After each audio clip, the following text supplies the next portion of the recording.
নমস্কার শ্রোতা বন্ধুরা, সন্ধ্যায় গল্পের আসর ইউটিউব চ্যানেলে তোমাদের সবাইকে স্বাগত। আজকের গল্প শুভদৃষ্টি, কলমে দেবিকা সাহা। খুন্তি দিয়ে কড়াইতে থাকা তরকারিটা নাড়াতে নাড়াতে সামনের দিকে তাকিয়ে কি যেন ভেবে চলেছে দৃষ্টি। বড্ড আনমনা লাগছে মেয়েটাকে। দৃষ্টির দিকে খেয়াল হতে শুভ ওকে আর না ডেকে নিজের রান্নাঘরের দিকে এগিয়ে গেল। আজকে উপরে গেলে না যে? হ্যাঁ, একটু কাজ ছিল তো বুঝলাম। আচ্ছা, এবার এগুলো রাখো, এখন চলো তো আমার সঙ্গে গিয়ে গল্প করবে। তরকারিটা প্রায় হয়ে এসেছে, আর একটু নাড়িয়েই গ্যাসটা বন্ধ করে দিয়ে পাশে থাকা কাপড়টা দিয়ে হাত মুছে নিল দৃষ্টি। হ্যাঁ গো, তুমি এসেছো? আমি আসছি। কথাটা বলেই শুভর পাশ থেকে একটু সরে গিয়ে পাশে ফ্রিজটা খুলে টুকটাক কাজ করতে লাগলো দৃষ্টির এই ব্যবহারটা বড্ড অদ্ভুত লাগছে শুভর কাছে। মেয়েটা বড্ড আত্মঅভিমানী, কিছু হলে সহজে বলতে চায় না, নিজের মধ্যে গুমড়ে থাকে। দৃষ্টির কি কিছু হয়েছে? না, আমি তোমাকে আমার থেকে কিছু আড়াল করতে দেব না, যাই হোক না কেন দুজনে ভাগ করে নেব। কথাগুলো ভেবে রান্নাঘর থেকে বেরিয়ে গেল শুভ। দৃষ্টি তো আসবে বলল। ডাইনিং রুমের সোফাটা এসে বসে টিভিটা অন করলো শুভ। কাকাই, আমাকে একটা ছবি এঁকে দাও না, স্কুল থেকে টাস্ক দিয়েছে। সামনে তাকিয়ে দেখলো রিভু একটা ড্রয়িং খাতা আর পেন্সিল নিয়ে ওর সামনে দাঁড়িয়ে। বাবা, রিভুবাবু আজকাল ভীষণ সিরিয়াস হয়েছে যে, নিজের স্কুলের প্রজেক্ট নিয়ে নিজেই নিয়ে এলো। উফ কাকাই, তুমি এঁকে দেবে কি না বলো, নাহলে আমি কাকিমণিকে বলবো। বাহ, কাকিমণি আসার পর থেকে আমার রিভু আর কাকাইকে চিনছেই না দেখছি। রিভুর গাল দুটো টিপে ওকে কোলে নিল শুভ। ওদের খুনসুটির মধ্যে দৃষ্টি এসে হাজির। ওই তো কাকিমণি চলে এসেছে। ও কাকিমণি, কাকাই দেখো আমার কথা শুনছে না। তুমি আমার স্কুল প্রজেক্টের ছবি এঁকে দেবে গো? তোমার কাকাই আমার থেকে অনেক ভালো ছবি আঁকে রিভু, কাকাই ঠিক এঁকে দেবে। আচ্ছা ঠিক আছে, তুমি এবার আমাকে কোল থেকে নামাও কাকাই, আমি প্রজেক্টের থিমটা তোমায় দিচ্ছি। শুভ কোল থেকে নামিয়ে দিতেই এক ছুটে নিজেদের ঘরে চলে গেল রিভু। ছোট মানুষ তো, কোনো একটা কাজে উৎসাহ পেলে তাদের আর দেখে গে। এই যেমন শুনে নিয়েছে কাকাই ওর স্কুল প্রজেক্টের ছবি এঁকে দেবে। কাকিমণি কাকাইয়ের হয়ে পারমিশন দিতেই এখন সব ফোকাস গিয়ে পড়েছে ছবি আঁকার খাতার ওপর। তুমি এভাবে বললে কেন দৃষ্টি? আমার সঙ্গে তোমার কোনো দিন ছবি আঁকা নিয়ে কম্পিটিশন কি হয়েছে? তাহলে আমি ভালো পারি না, তুমি ভালো আঁকতে পারো, সেই প্রসঙ্গ আসছে কেন? একটু হেসে সোফার উল্টো দিকে বসলো দৃষ্টি। না শুভ, কম্পিটিশনে কি আছে? তুমি ভালো ছবি আঁকো এটা তো প্রমাণিত। দেখোই না, ইন্টার স্কুল ড্রয়িং কম্পিটিশনে তুমিই কিন্তু জিতেছিলে। আমিও তো সেখানে পার্টিসিপেট করেছিলাম। কিছু হয়েছিলাম কি? তা এখন ওইসব প্রসঙ্গ কেন আসছে বলো তো? এসব ছাড়ো, খাবারটা ঠান্ডা হয়ে আসছে, খেয়ে নাও। ঘরের চারদিকটা একবার ভালো করে দেখে নিল শুভ। না, কেউ তো নেই এখনও আশেপাশে। এই সময় যদি কেউ না থাকে ডাইনিং রুমে, এক সবিতা মাসি থাকলে ডাইনিং রুম লাগোয়া কিচেনে রান্না করে। এখন তো মাসির ছুটিতে আছে, তাই আপাতত এই ঘরটা ফাঁকা। এক প্রকার ইচ্ছে করেই শুভ একটু উঠে গিয়ে সোফার উল্টো দিকে দৃষ্টির পাশে গিয়ে বসল। মেয়েটা কেমন যেন জড় পদার্থের মতো চুপচাপ বসে আছে। দৃষ্টির পাশে এসে ওর ঘাড়ে নিজের মুখটা ঘষে দিল শুভ। ঘন হয়ে ওঠা নিঃশ্বাসের প্রতিটা স্পর্শে দৃষ্টি যেন প্রতি মুহূর্তে শিহরিত হচ্ছে। এটা বেশ ভালোই বুঝতে পারছে শুভ। তবুও মেয়েটা একটা কথা বলছে না। কি হয়েছে ওর? এই সোনা, কি হয়েছে তোমার? সারাদিন পর তোমার এই অন্ধকার মুখটা আমার কি ভালো লাগে বলো? কি করছো শুভ? যে কোনো সময় কেউ চলে আসবে।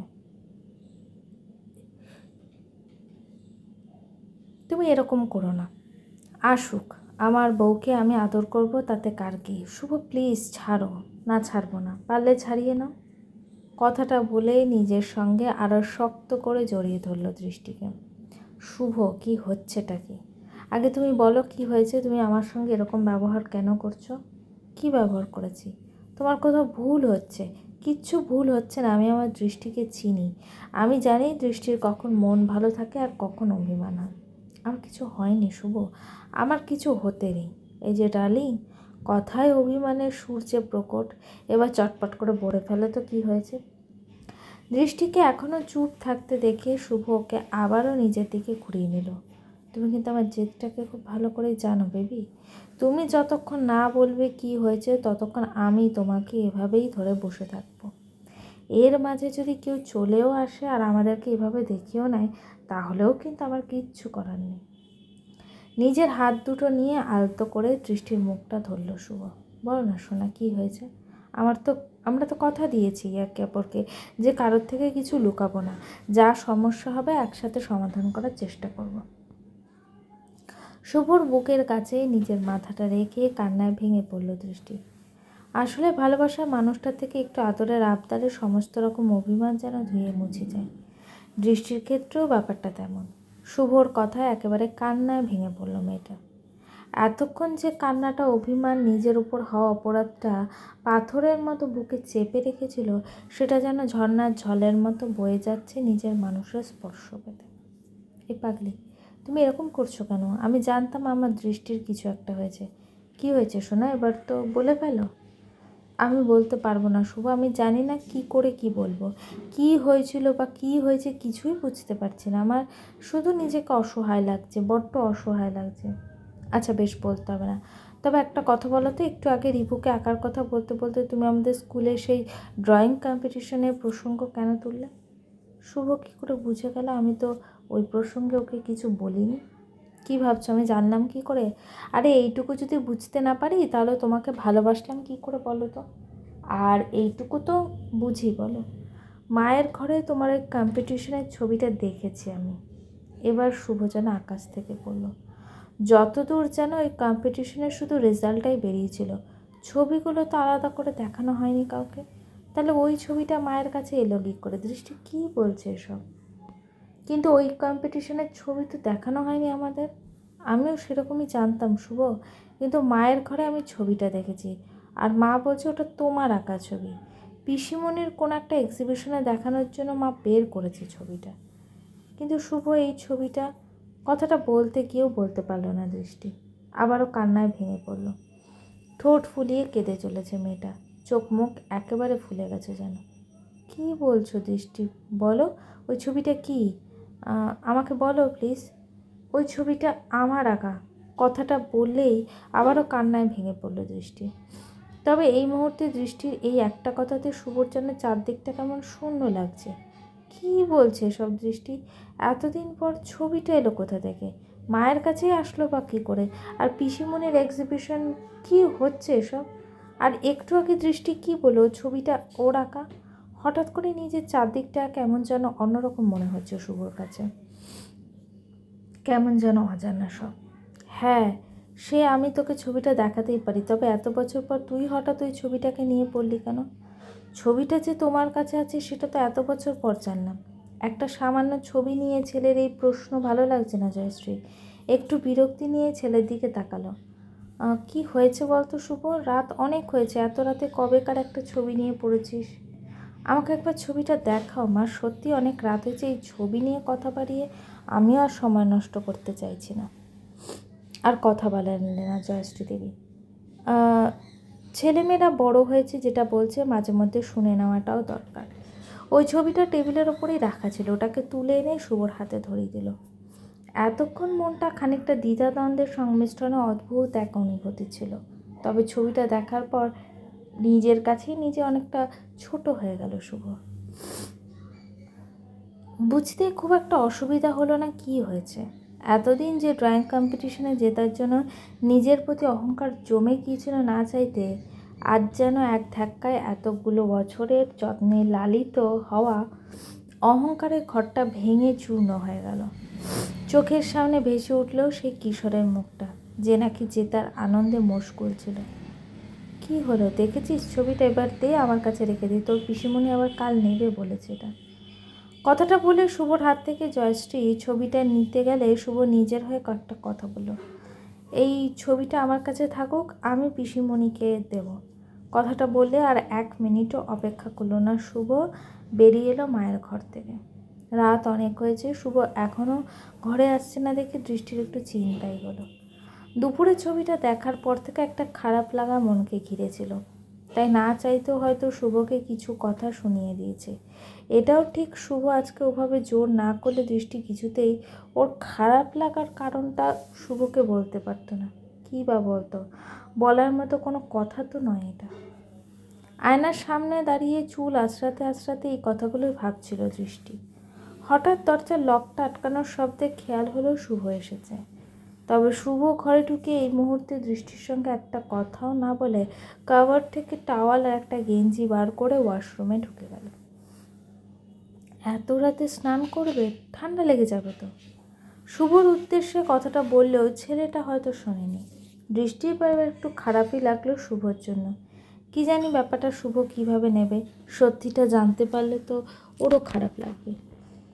চুলটা বেঁধে বিছানায় এসে একটা বই নিয়ে বসতেই খেয়াল হলো শুভ বেরিয়েছে ওয়াশরুম থেকে। চুলটা এখনও ভিজে আছে, ঠিক করে মাথাটা মোছেনি। এত রাতে স্নান করার কি দরকার ছিল? তার উপর মাথাটাও ভিজে গেছে, ঠান্ডা লাগলে কষ্ট পাবে যে। আপাতত এইটুকু কষ্ট সহ্য করে নিতে পারবো আমি। আর তাছাড়া রাতে কি কেউ স্নান করে না?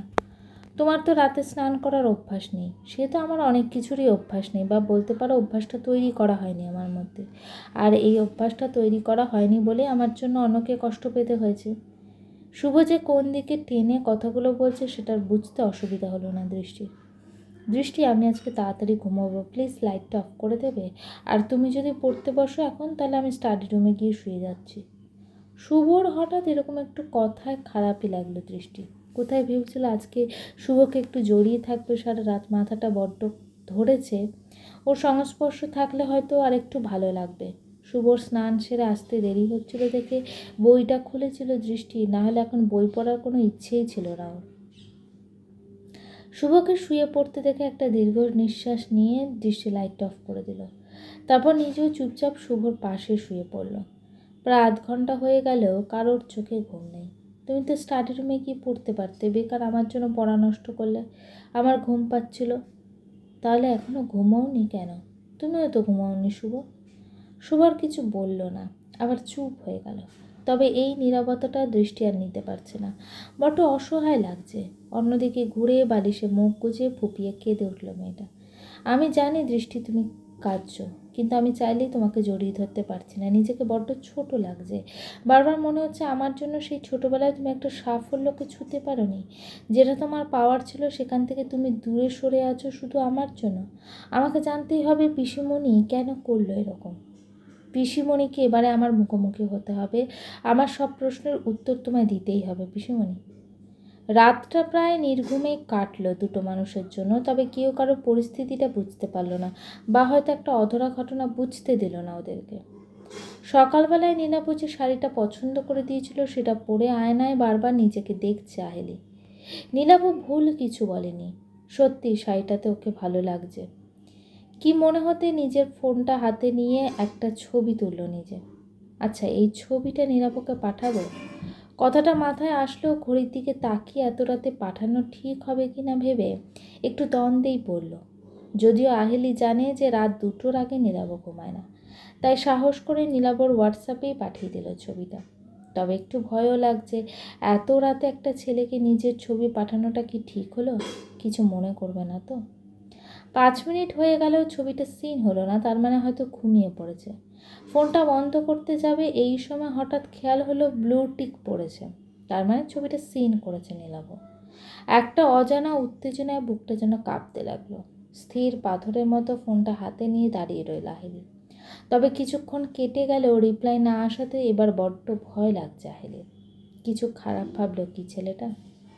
তুমি কাউকে পাগল করে ছাড়বে আহেলি? আহেলির ছবিটার দিকে তাকিয়ে আবারও হেসে উঠল নীলাভ। এই প্রথম কোনো মেয়েকে এভাবে দেখছে, নিজের আচরণে নিজেরই লজ্জা লাগছে। কি হলো তোর ছোট? একটা মেয়ে তোকে শেষমেশ পাগল করে ছাড়লো তাহলে? কথাটা ভেবেই ফোনটা বুকের মাঝে জাপটে ধরে নিজের চুলটাকে নিজেই ঘেঁটে দিল নীলাভ। গল্পটা কেমন লাগলো অবশ্যই আমাকে কমেন্ট করে জানিও। আর আমার চ্যানেলের গল্পগুলো যদি তোমাদের ভালো লেগে থাকে চ্যানেলটিকে সাবস্ক্রাইব করে পাশে থেকেও, গল্পের পরবর্তী অংশ খুব শীঘ্রই আসছে।